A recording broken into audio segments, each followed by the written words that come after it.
তুমি কি করছো? তুমি নানি মতো গাছ লাগাচ্ছ?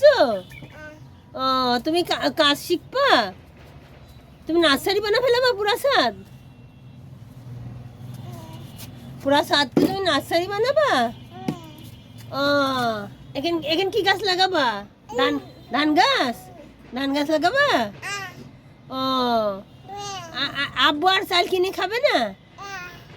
আর আর সবজি কিনে খাওয়া লাগবে না? শুধু শুধু এই এখান থেকে সব কিছু পাই যাব? তো ফ্রেন্ড, দেখতে পাচ্ছেন আমাদের গাছ লাগানো দেখে আমার নাতনি এই টপের মাটিগুলো তুলে তুলে সারা জায়গায় ছিটায় এই বড় টপে কিছু দিছে। দেখতে পাচ্ছেন, সেও আমাদের মতো গাছ লাগাতে শুরু করে দিয়েছে।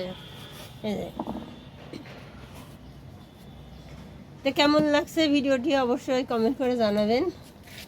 আমরা আজ 2 দিন ধরে ছাদে সবজি লাগানোর জন্য কাজ করতেছি, আর সে তার বোনকে ডাকতেছে। এই যে একটা, হ্যাঁ, সে তার বোনকে ডাকতেছে আর কাজ করার জন্য। আর এই যে আমি বেড তৈরি করে নিয়েছি। এখানে অর্ধেক ধনিয়া লাগিয়ে দিয়েছি আর অর্ধেক আমি মটর গাছ, মটরের শাক যেটা, সেটা বুনে দিয়েছি, হয়ে গিয়েছে। এই যে চারা বের হচ্ছে খুব সুন্দর করে।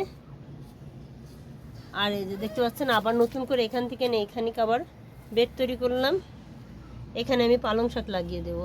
এখানে নতুন করে বেড তৈরি করলাম, দেখতে পাচ্ছেন। এখানে আমি পালং শাক আর খেসারি শাক বুনবো। এখানে নতুন করে বেড তৈরি করেছি। ওই যে ওখানে দেখতে পাচ্ছেন বেছন হয়েছে। কাঠ দিয়ে ঘরে ছিল পলিথিন পুরাতন, সেগুলো দিয়ে বেড তৈরি করে রেখে যাচ্ছি। কালকে সকালে এসে আমি বেসনগুলো লাগিয়ে দিব। আজকে মাটিটাই করে রেখে গেলাম, বেছে বুছে ভেঙে ভেঙে। আর শরীরটাও তেমন ভালো না বন্ধুরা। ছাদ বাগানে জায়গা তো কম, কিন্তু শখ অনেকটা বড়।